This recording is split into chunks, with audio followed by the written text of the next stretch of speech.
Hi, everybody. This is Pragya Marich, joined by Satyavani Gayatri for this special edition of Tea and Take, or in my case, tea and golden milk, which I have sweet orange this morning with my very appropriate Bigfoot cup.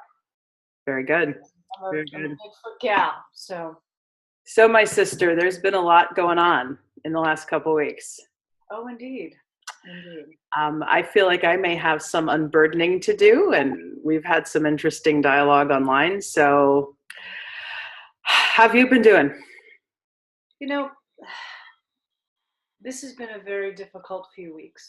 And with the new paradigm shift for women. Yeah.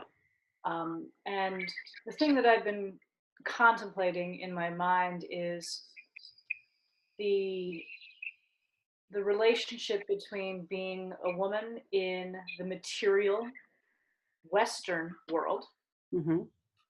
and being a deep spiritual practitioner. And that in and of itself has been very challenging.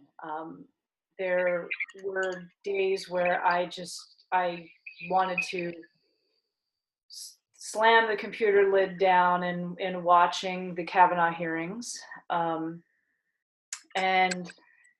then taking time to take a step back and say, well, this is the material plane. I am not the body, I am the soul.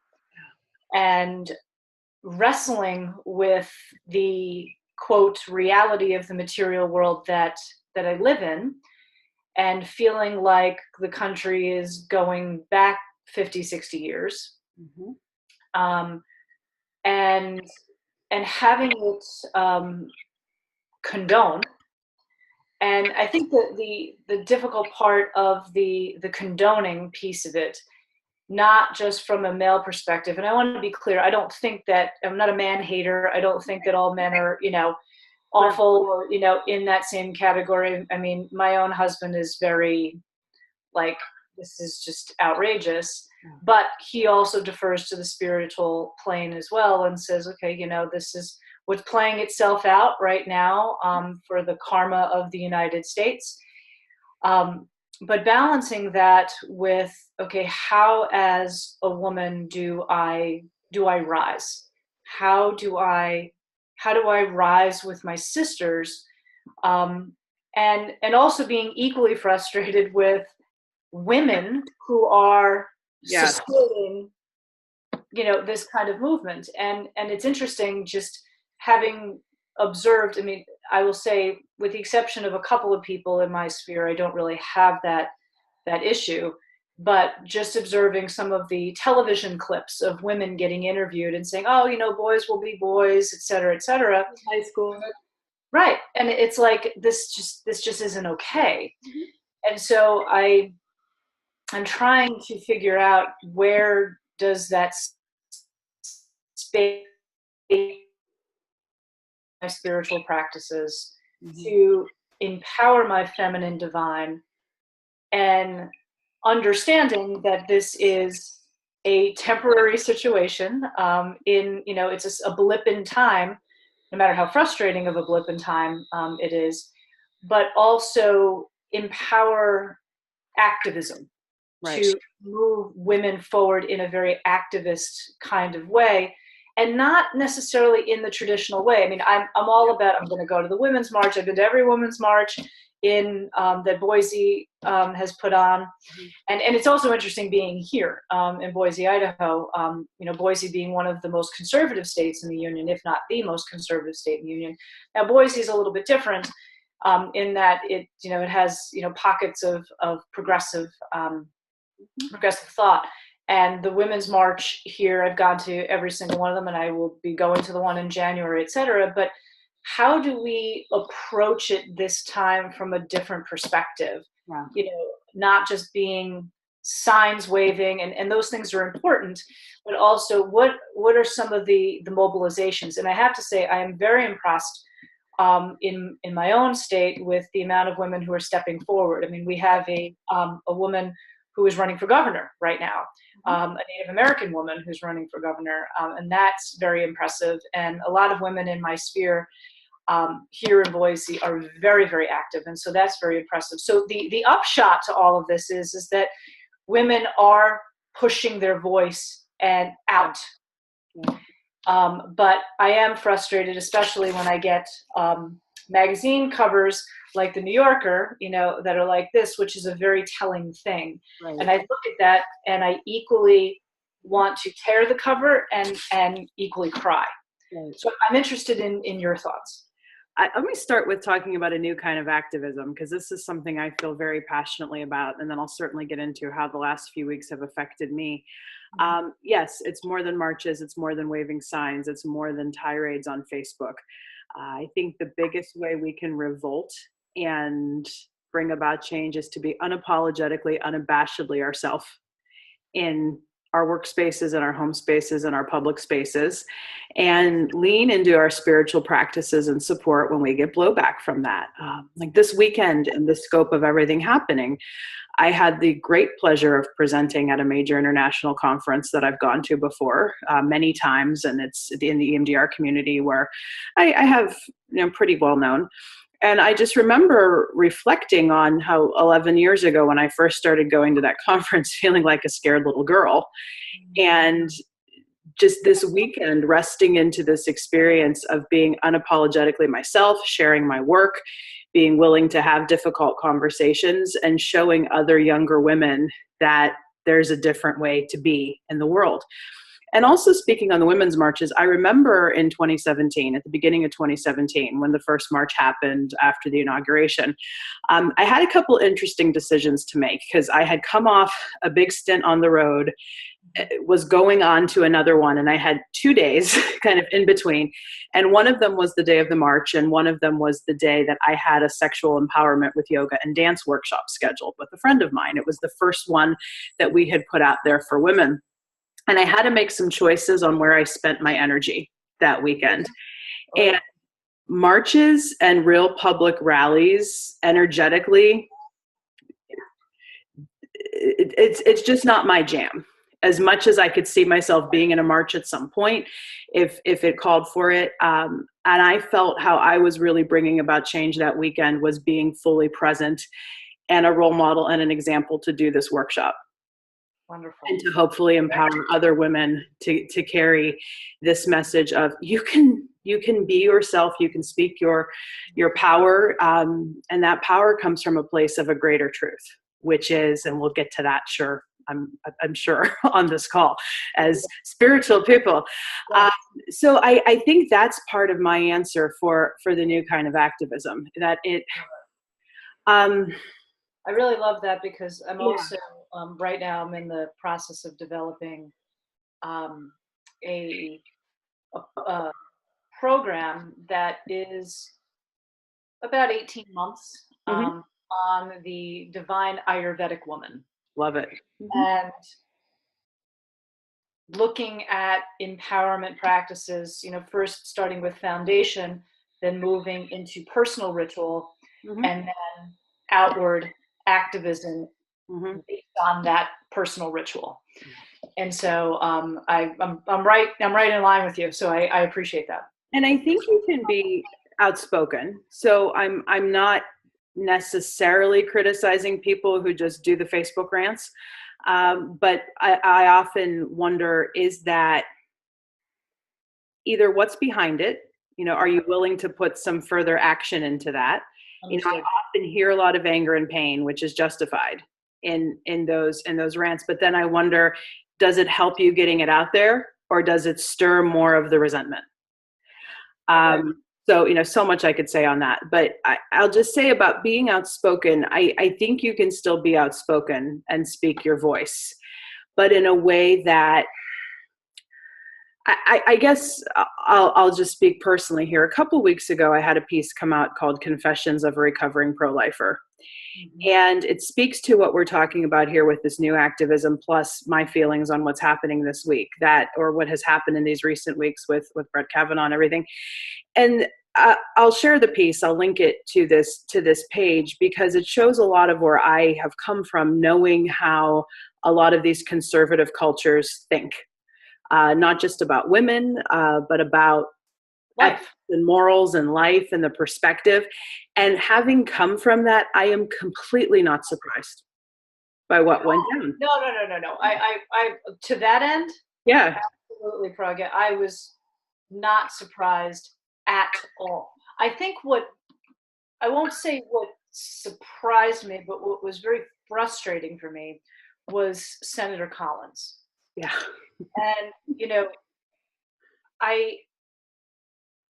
just on the sheer level of being a female, and I will say, I've been sexually assaulted and abused. Yep. And the idea of people not understanding why, in this case, a woman would, because this obviously happens to men as well, but as a woman, why you would not come forward immediately, why you would keep it inside for 20, 25, 30 years.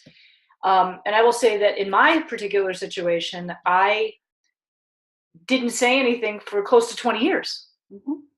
And I mean, it happened as a young person, and then didn't come out until my latter portion of my 20s. And what's fascinating to me is for folks to say, oh, well, you were a child and you can understand why you repressed it, et cetera, et cetera. Well, how is that different in this situation? I'm trying to understand that. And the thing that's so interesting is also somebody like Senator Collins, who, behind the scenes, we know what was going on. I mean, whether she was, bought off, whether it was she has a huge donor who was saying, if you don't vote this way, you're going to lose your funding. I mean, like all of that kind of stuff. I mean, that's politics. But to voraciously advocate for somebody who clearly demonstrated, I mean, just take out the sexual assault piece of it, who clearly demonstrated that there was no control of self. Yeah. I mean, people are like, well, is he an alcoholic? Is he not an alcoholic? Put that aside. He's a rageaholic. Yeah. And do we want that at a judiciary position? Exactly.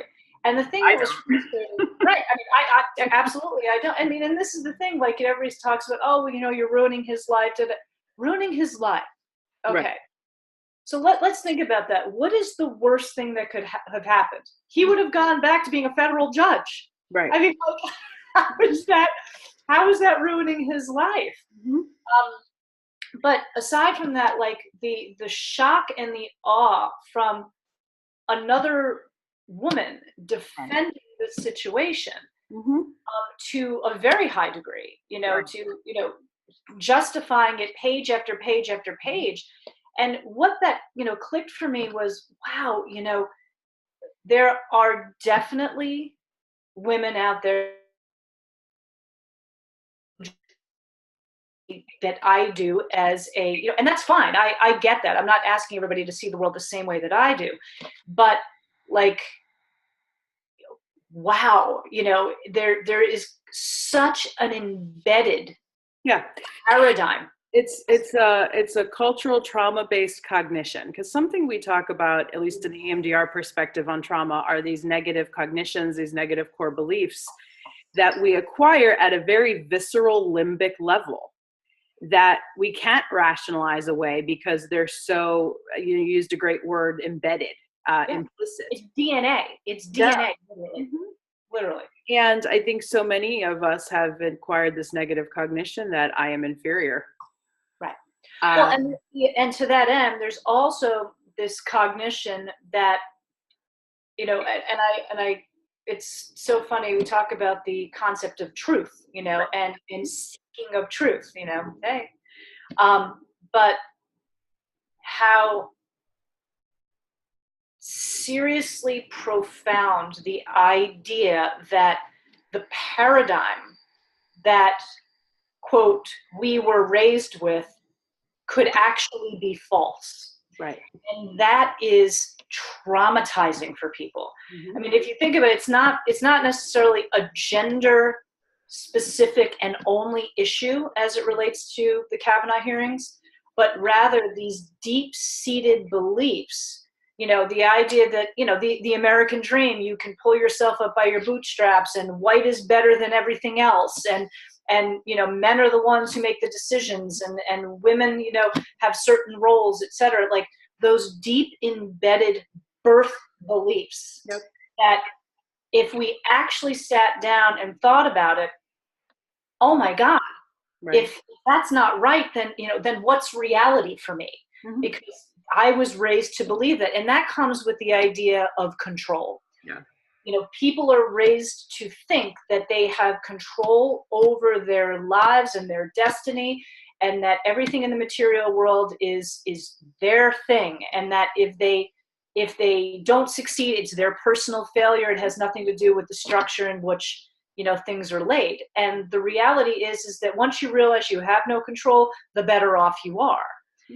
And so these are issues of, here is a paradigm that I was raised to believe, and that helped me feel secure.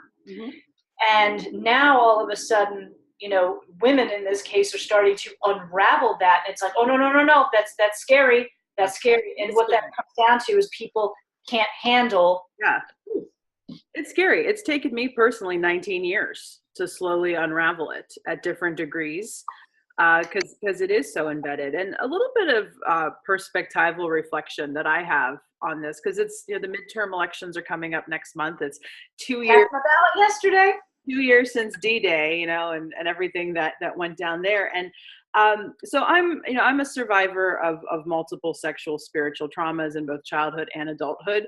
I've come forward to the people I've needed to come forward to in terms of personal confrontations or my therapists and my friends. But like, one of the reasons I never went to law enforcement is I don't want to put myself through this. It's just my choice in this matter. And I feel that there has been a way to heal coming forward to who I need to come forward to.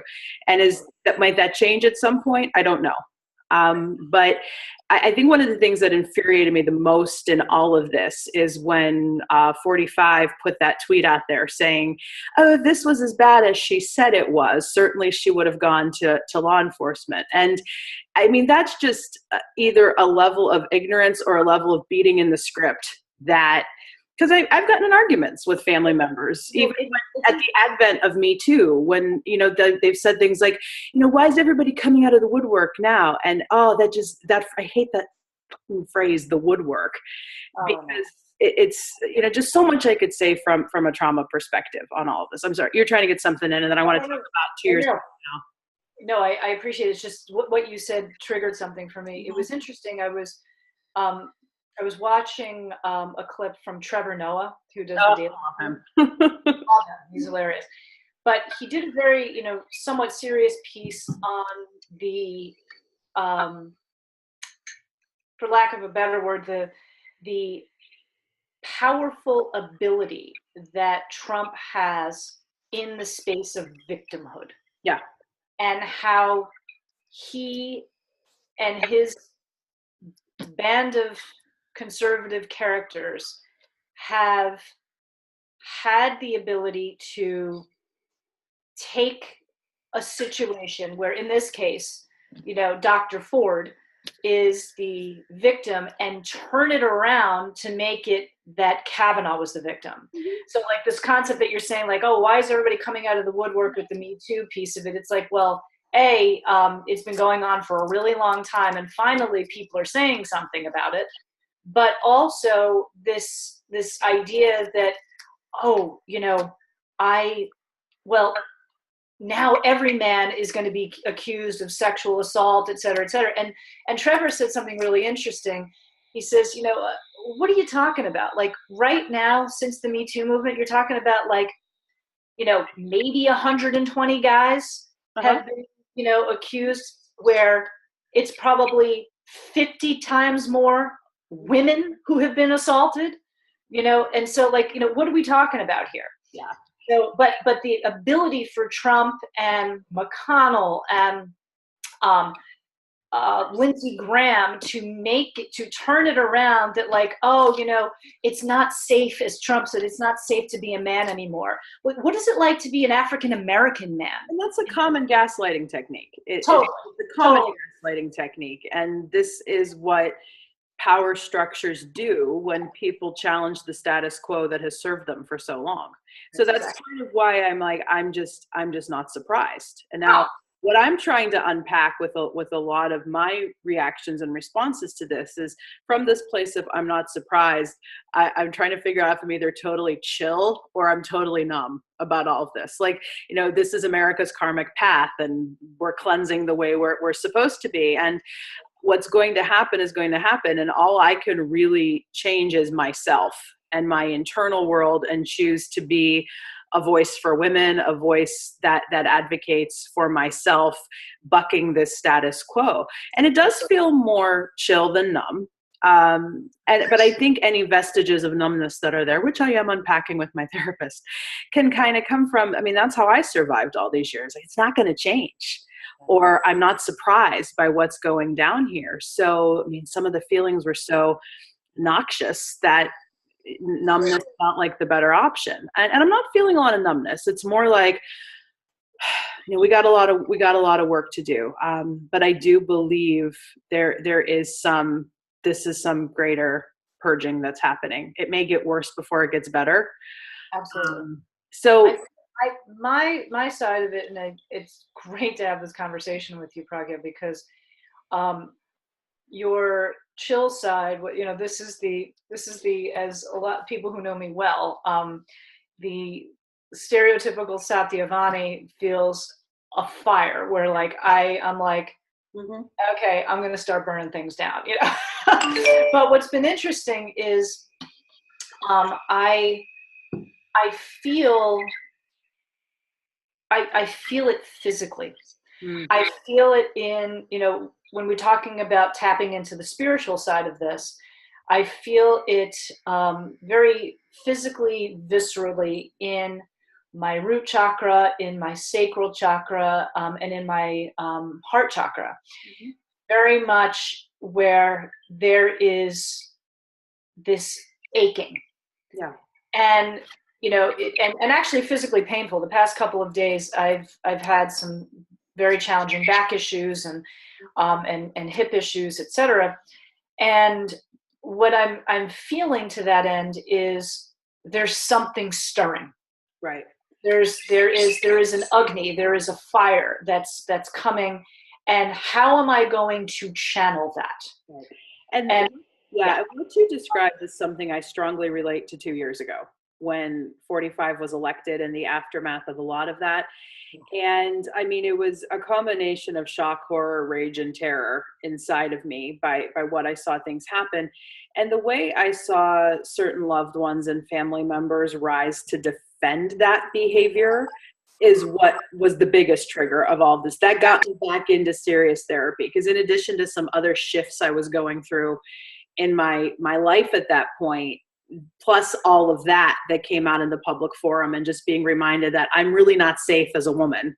Because on the political, if I could just go for a brief moment, I've never been the biggest Hillary Clinton fan, but to see how an educated woman was vilified, and this that we have now was preferred over all of that.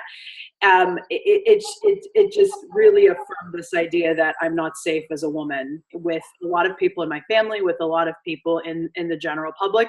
And it did help me to relish those people in my community who I am safe with. Right. And, something we work on a lot with trauma survivors is this negative core belief, talking about negative core beliefs, that I am not safe. Right. And for me, that's often finessed as I'm not safe as a woman. And something that we do in EMDR, for instance, is to try to process the emotion behind that and get people to shift the thinking. And as a client, I've never been able to come to a place of I'm safe.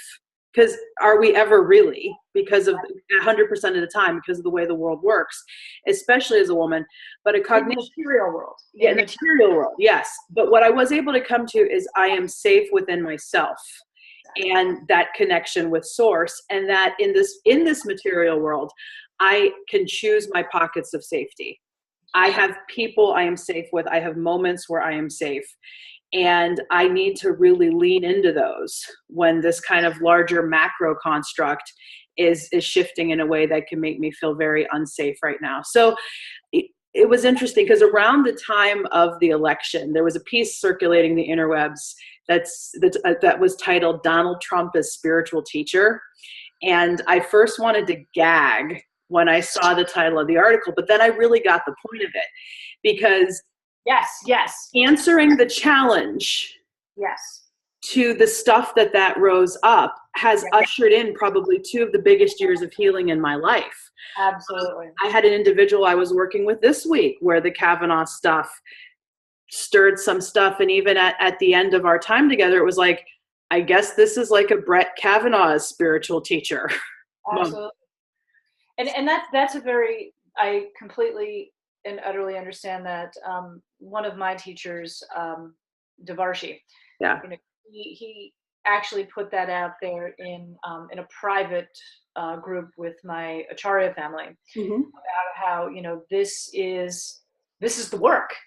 This is the work, and a friend of mine who lives in New York, Stephanie, she, was saying to me, she's like, she lives in New York. It's a blue state. A lot of people are enraged. That she was a big Bernie supporter. She's like, but in some ways it's easy to be in the echo chamber.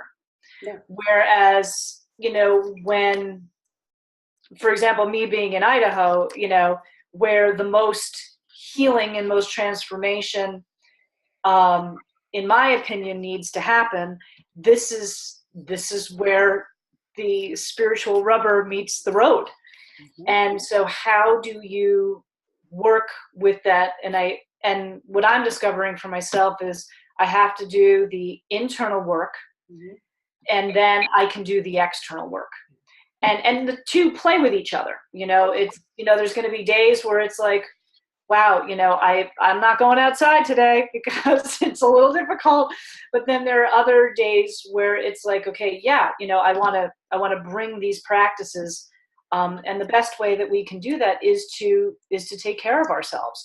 And not, let's take care of ourselves and drink a ton of alcohol and, do all of these practices. Right. Mm-hmm. But rather, what is from an Ayurvedic perspective, what is your dinacharya? And how can that dinacharya become, that daily routine, become that path? And so sadhana and japa and spiritual readings, which are actually very helpful because they shine light on the fact, like, this is the material plane and this is what's going to happen, but you are not the body. You are the spirit soul. And how do I use that as a woman to empower my clients, empower the community around me, and even family members if they're even not interested in listening? Ditto to all of that. And then if you have the capacity, the access to really good trauma-focused therapy, something like EMDR, somatic experiencing, even expressive arts therapy, Gestalt work, something that can help you. Meditation and motion, because this will bring up stuff. And then the challenge becomes, what do I do with it? And that's part of what I was getting at with some of, I'm not necessarily opposed to being outspoken or ranting, but it's like, where's it going? Where's it flowing? Is it circling like a hamster wheel and keeping you in this tunnel of rage? Because if it is, respond to that call, do the deep digging, do the work. And if you can't access professional therapy, go to friends or people in your support network who are good at validating, but then challenging. Absolutely. Who are good at asking questions like, what is this really about? Agreed.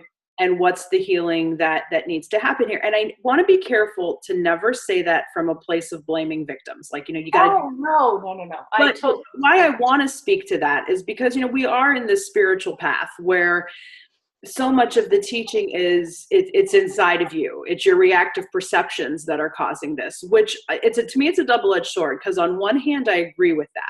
Yep. Yet on the other hand, I think some teachers can use that teaching almost abusively, where it can take an invalidating tone. Yeah, this happened to you, but now it's a reactive perception and it's up to you to do the work on it. And it's a both and. And anybody who's followed my teaching for quite some time knows that my first recovery sponsor, the woman who saved my life, the piece of direction she gave that saved my life was, after everything that happened to you, it's no wonder you're having these responses. It's no wonder you're having these reactions. Let's validate them and plan of action. Not even move on, because I think move on is an ultimate goal. But what are we going to do with it? What's the plan? Absolutely.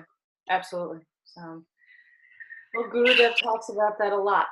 You know, he talks about that what it is that we're feeling are reactive responses to past experiences and traumas. Mm-hmm. And the only time we experience true joy is in the present moment, mm-hmm. versus ruminating on the past or projecting into the future. And so I would just say the present moment at this time has called me to vote. And I filled out my absentee ballot and I mailed it off a couple days ago. And that's what I can do in this present moment, along with my spiritual dinacharya. So, and one thing I want to affirm just even further to survivors who may be listening to this, who are on a spiritual or yogic path and meditative path and get talked to a lot about the present moment, it's always both and to me, because I agree with so much of this. Yet so much of how unhealed trauma can metabolize in the limbic brain, what happened to you 50 years ago can feel like today. Absolutely. So be kind to yourself if you don't feel you can release those reactive perceptions. And patient. And can't live in the present moment. Then I go to, what's the plan? How can you care for yourself and see what most needs to be done to move forward? So this was a great talk. You're awesome. I'm so glad we had this discussion. I think it's relevant. Yeah. And I would say to anybody who's listening that if you are looking for tools in the Ohio area or in the Boise area or even at a distance, mm-hmm. both Pragya and I are here to assist in that process on the way of the spiritual path, because they are powerful tools and they really do help in situations and in times like this. And on that token, I wanted to shout out my resources website, which is traumamadesimple.com. That's the one-stop shopping for all of the videos that I've done, all the articles that I've done that you can access completely free. Since I'm often not in Ohio, I feel obliged to put that out there. Absolutely. I will shout out zenspotmbs.com. Book an appointment, come in for some spiritual counseling or some Ayurvedic healing, and we're here for you as well. So. Very good. Well, thank you for joining us for this special edition of Tea and Take. Golden Milk and Take. So happy you introduced me to this magical beverage. Jai Bhagwan. Jai Bhagwan. Namaste, everyone.